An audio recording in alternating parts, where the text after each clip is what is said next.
La crise sanitaire n'a pas aidé. Le gouvernement Legault a accumulé les pires déficits de l'histoire du Québec, alors qu'il nous avait promis qu'il allait balancer le budget. C'est lui qui a fait augmenter la dette le plus vite dans l'histoire du Québec. Le portrait des finances publiques est-il aussi sombre que le laisse entendre Éric Duhem?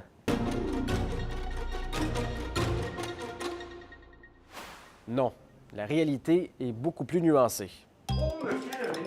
C'est vrai que le Québec a déclaré un déficit historique en 2020-2021 qui a dépassé les 10 milliards de dollars.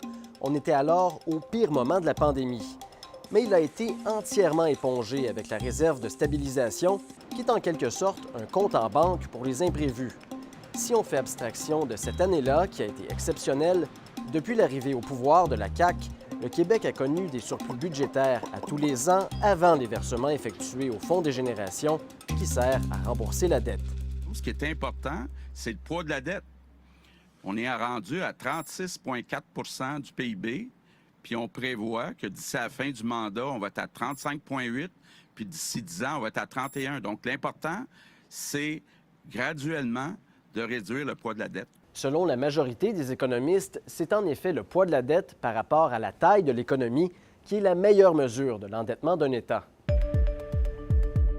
La dette continue de grimper d'année en année au Québec, mais l'économie croît plus rapidement. En ce moment, la dette nette est de 192 milliards de dollars et représente 38 du produit intérieur brut.